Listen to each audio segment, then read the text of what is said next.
production of the Community Service Society of New York. I'm David R. Jones, president of the organization and your host today.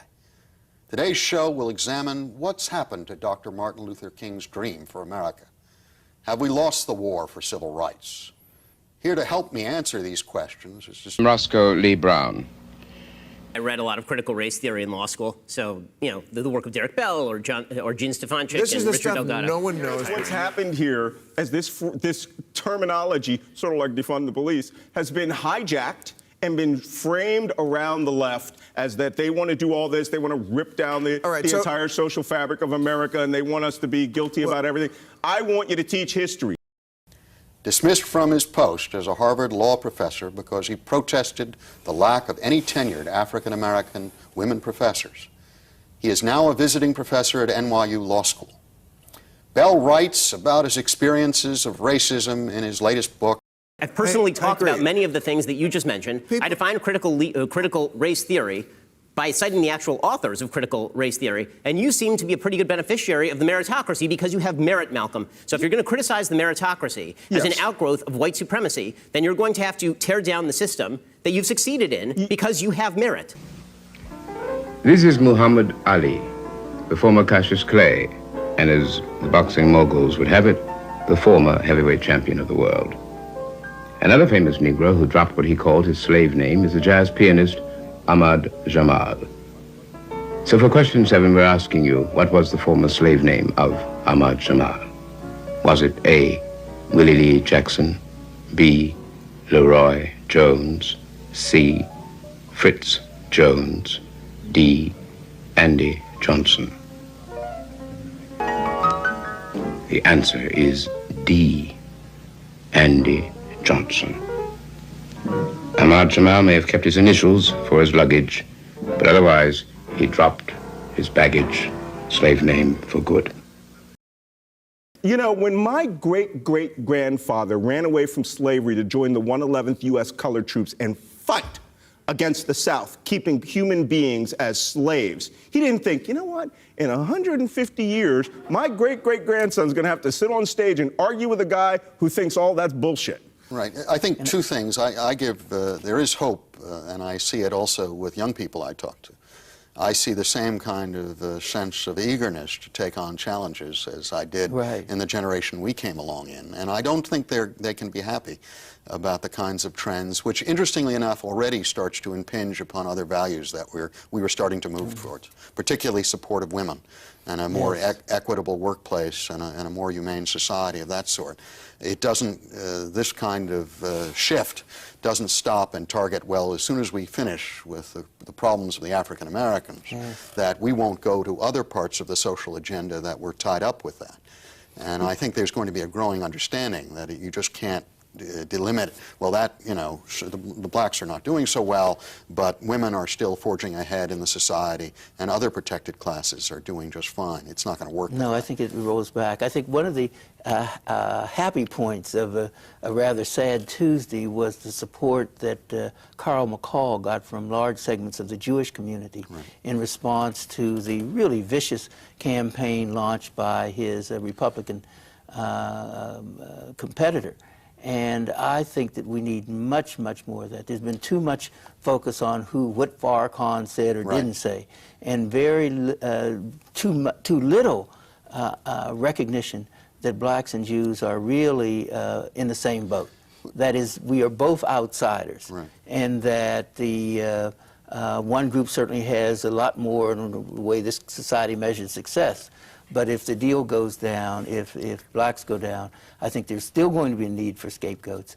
And the traditional scapegoats, I think, are Jews in this society. It's also clearly an anti-urban move as well. Yes. That's also sweeping in, that the values of urban life in America are being brought up to question, that we seem to want to go back to a much simpler time. Here's another expression that is popular in the black community. Let's see if you know what it means. Now, question 8 asks, if a man is called a blood, what is he? Is he A, prize fighter, B, Mexican-American, C, Negro, D, American Indian? The answer is C, a blood. blood is a Negro brother. No two ways about that. I'm just saying, Malcolm, there is no controversy. The controversy that's made up is people saying that this is being discussed, this is being taught in schools, and that kids should be kept away from it. That's not true. It's not even a real controversy. When everyone thought it was women were in the home, the men went out to work, everyone came back to a suburban or rural home, and the values were all there. Of course, they don't talk about the bad stuff. You can't go home again. You can't go home that the fact is that the urban society is a necessary part of modern society. That you talk about jobs, we're going to need to look for alternatives to jobs. We may be coming to an end of jobs, at least to the extent that we once measured any individual's success, their well-being, their status, even their self-esteem by what they did. Many of those jobs are now disappearing. In that, Labor Secretary Reich obviously has written very extensively on the problem of who's going to be able to work in the new 21st century. Right. And clearly the need of highly skilled workers is what it's going to be, just at a time when public education, particularly in the inner cities, is deteriorating incredibly. The fifth largest school district in America, Clark County, just decided that they were going to lower standards with regard to testing because they wanted to alleviate disparities in outcomes. That is an outgrowth of critical race theory. Can you draw a straight line to it? Yes. 100%. Because when you say that the meritocracy is an outgrowth of white supremacy, and then you suggest that I'm somehow denying that slavery took place or that your great-great-great-grandfather was a hero because I'm saying that I want people tested when they are in school to see if they are good at school, then what you're purporting to push now is just nonsense and just sheer bullshit, Malcolm. Soul food is a popular staple of the ghetto. It consists of delicacies like hog maws, black-eyed peas, and chitterlings, or chitlins. Now about chitlins, just suppose you're a black Juilliard child and you wanted to cook these chitlins to a T. For best results, how long do you cook chitlins? A, for 15 minutes. B, 24 hours. C, 1 week over a low flame. D, 1 hour. But I think it's also a leap to say that he thought that was bullshit, because that's not what it is. I mean, are we talking about 2021, or are we talking about 1861? The answer is B, 24 hours. In addition, trim off most of the fat, but keep a little around for taste. Add a pinch of salt, and you've got a meal for real. Because the point is, can we talk about 1861 and 2021? Yes, we can. I don't know who's against talking about history. Well, I mean, I understand that they want to, in Texas, they're talking about removing references to the Ku Klux Klan. They're talking about removing. Well, I mean, come on. That's Texas. A congressional committee on equity in education, school financing. And my staunchest defenders turned out to not be the Democratic members of the committee, but two junior Republicans who were representing blue-collar communities in the Rust Belt. Who said basically, we don't know about all this stuff about minority children, but our kids are getting lousy education. Only a fraction of what's being spent on their education, of what's happening in neighboring communities, and they're staring out into space with no new jobs. Yeah. And I think that's ultimately, hopefully not too long, is what's going to turn the nation, where we realize we're facing a common problem here of ill-educated young people who can't participate in the economy. And even with the quality jobs that Wright talks about, he's not giving us the full story. Right. The fact is that one of these skilled jobs replaces 20 workers, maybe 30 workers, you see. And that there has to be something, some provision made for them, even for those at the top. Otherwise, those at the top are going to be brought down. In support of that notion, my people come from Barbados, West Indies, and we learned shortly that one of the big airlines started to do all their data entry work there and ship back the information by microwave. Yeah. Why? Because the wage rate was about a third of what it is for minimum wage worker here, but moreover, the literacy rate was one of the best in the world. And they didn't need to check the error rate with these workers. But I think all over the world, a number of economies are focusing on the skills of their entry-level workers in a way we haven't.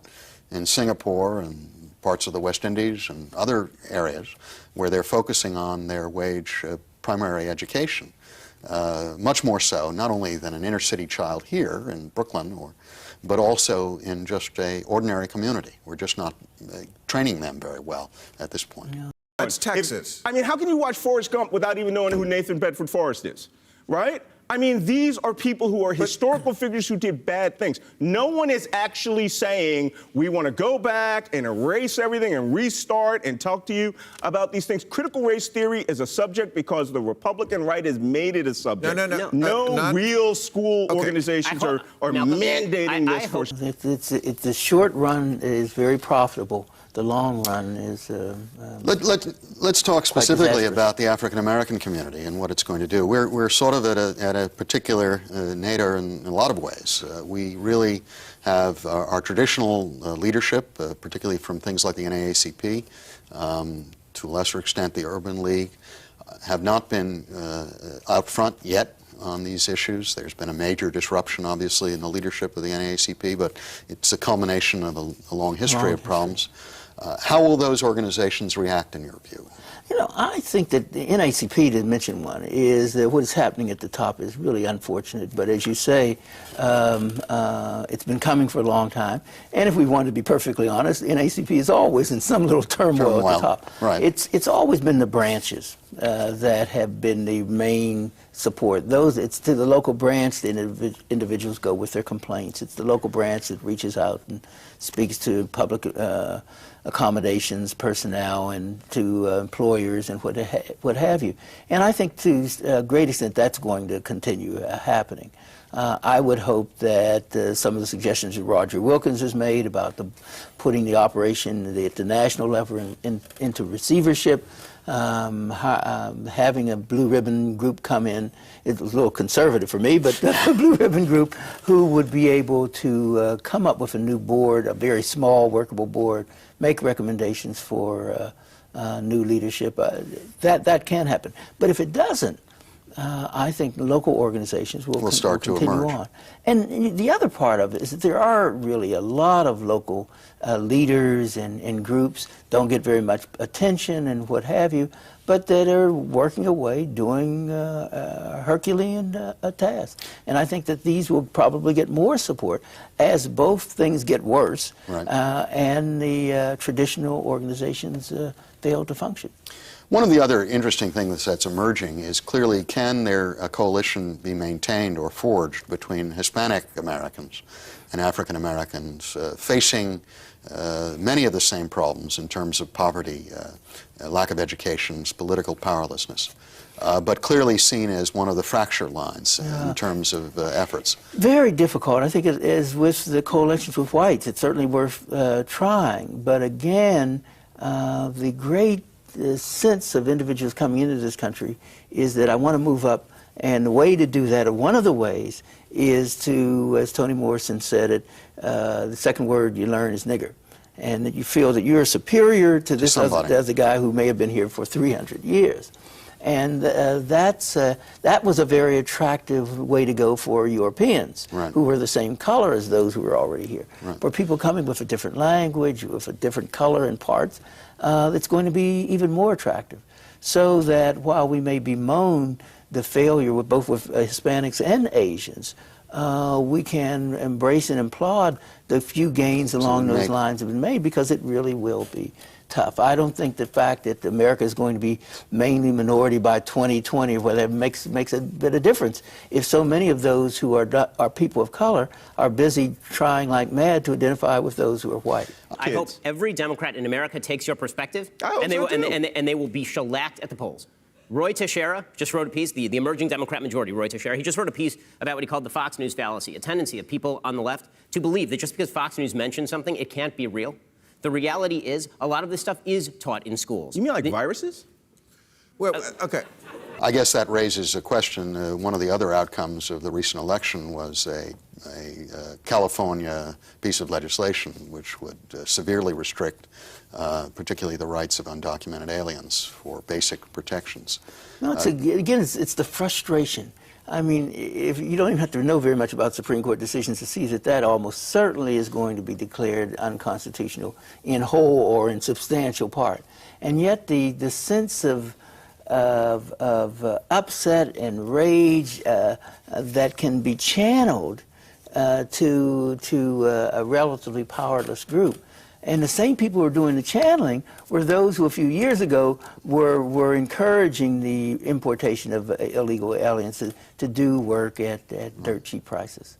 So that this idea of waking up, what's the expression that until white people get smart, black people can't get free? Well, I don't want to wait that long, but there's still a lot of truth in that. And so that one of our main tasks is going to, while involving ourselves in self-help here, also doing whatever is possible to try to get whites to see today what they and their predecessors haven't been willing to see for 300 years.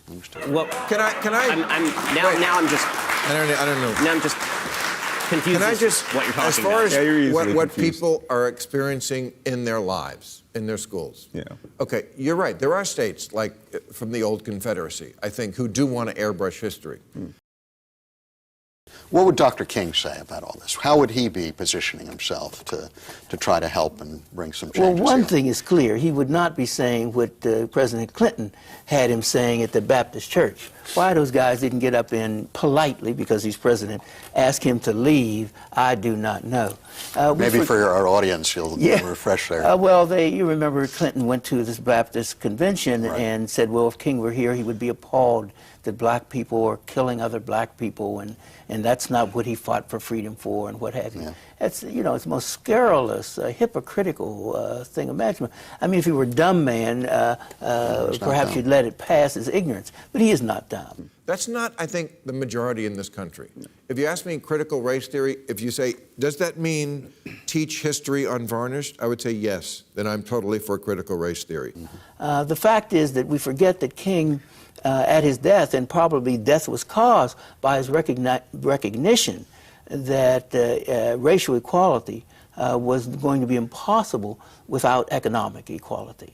And he would be even more convinced of that today, because the gap in the wealth, the gap in income between those at the top and the rest is as bad as it's been at any time in this century. And the gap continues to grow. Right. And if those who were elected last Tuesday have their way, it will grow even larger. Mm-hmm. If you say, does it mean acknowledging that racism persists today? I would say yes, teach that. Mm-hmm. Should we have remedial means? That's like affirmative action. So that I think that he would be greatly concerned because of the lost ground in terms of economic opportunity that have occurred in the last 20 years. There's lots of people who are against that. I'm still for that. I still think when you read the statistics. Because the gap in the wealth, the gap in income between those at the top and the rest is as bad as it's been at any time in this century. Blacks earn 40% less, 90% less family wealth. High poverty high schools, 72% blacks to 31% white. They having really done a serious disservice to two of her black women counterparts, that if they wanted her there, they should not ask her for a visit in which she would have to be subjected to a year of scrutiny, a person of her achievements, that they should do for her what they've done for these white males and offer a permanent appointment that she can either accept or live 6 years shorter, half as likely to go to college, 8 times more incarcerated. These are real statistics. I guess when I look to my 14-year-old, I'm trying to present to him and my daughter, 9, what they should be preparing themselves for. In your view, as you're dealing with students every day, how should we start to get them tough enough and ready enough to confront these kinds of challenges? That really, we weren't setting it up this way. And I think I speak for many professional and middle-class black Americans who were interested in this issue and fighting this issue. We thought our children were going to have all options and didn't have to worry about these struggles. Clearly, that's not going to be the case. How should we start tooling them up to handle this? It's very hard, but I think that the answer is in most religious teaching, that life is challenge, and that here is this array of challenges we didn't think you were going to have to face, but there they are. You may get over them, you may not. But your success depends on not the fortuity of success or failure as the society measures it, but the degree to which you commit yourself to doing it, to making it better, to reaching out where you see injustice, where you see wrong, getting trained for that purpose, changing jobs for that purpose. The remarkable thing about it, and I think it's my experience, I think it's Lonnie Guinier's experience, is that if that is your aim, to make it better regardless of the risk, regardless of the criticism and the rejection, somehow, in many instances, you end up even doing better on the bottom line of your career than if you had played it safe, taken stuff that you really shouldn't have taken, accepted injustice that you shouldn't have accepted and all. So that the message, and it's hard, I have 3 grown sons, the message is to reach out, try to make things better in your job, try to do it with as much integrity as well as much energy as possible. And the rewards are, some of the rewards are guaranteed. The reward of feeling better about yourself is guaranteed. The reward of bottom line success is less guaranteed, but it occurs often in ways that we would never expect. The question is, what are we doing about it? Because if critical race theory means making children in school fixate on race, I'm not for that. If it's about collective guilt, I didn't do anything to your great-great-great-grandfather.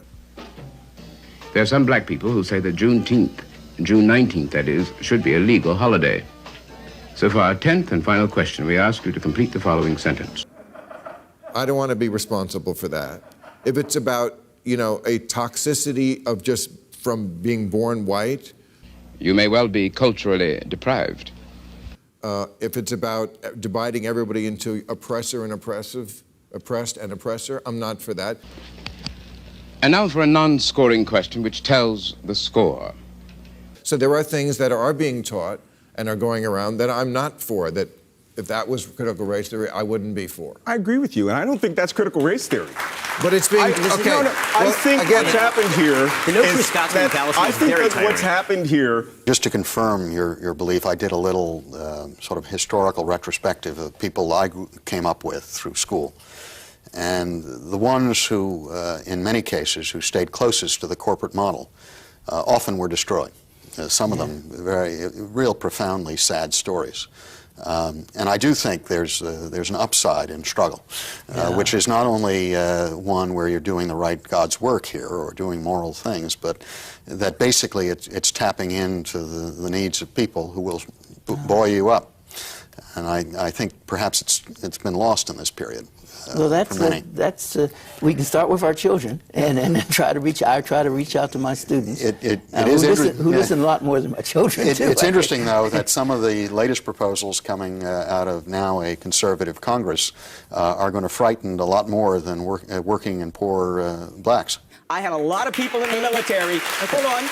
I had a lot of people in the military, senior officers who had to make life and death decisions, who were total morons about the cultures and institutions and countries we were going into, and people died because of that. The notion that has been propounded and floating out there of setting up national orphanages or mega orphanages to handle minority children, all sorts of ideas that hark back not even to this century, that actually hark to other more terrible times, I think will bring new adherence to this struggle. No, I think that's right. So, I think even Oliver North didn't make it, which is a blessing. Ted Kennedy did make it, so that all is not lost. The area of struggle is great, but the few big victories indicate that it's worth pursuing. I don't need that here. If we agree that history should be taught, why are you defending critical race theory, which is not history? Did I not just say a moment ago that I think that term has been hijacked and that's not what we're talking about? Okay, so let's say critical race theory. I'm going to go back and repeat that I didn't say that. Big victories indicate that it's worth pursuing. Thank you, Professor Bell. It's been very instructive. Thank you very much. Today, some 40 years after the birth of the Civil Rights Movement, we're still struggling with race issues in America. I will comfort myself tonight by sleeping on my bed made of money. I'm sure we have an adult. I'm sure we have another adult subject to talk about. Juneteenth should be a legal holiday because that was the day that A, Martin Luther King was born, B, Booker Taliaferro Washington was born. C. Lincoln freed the slaves. D. Texas freed its slaves.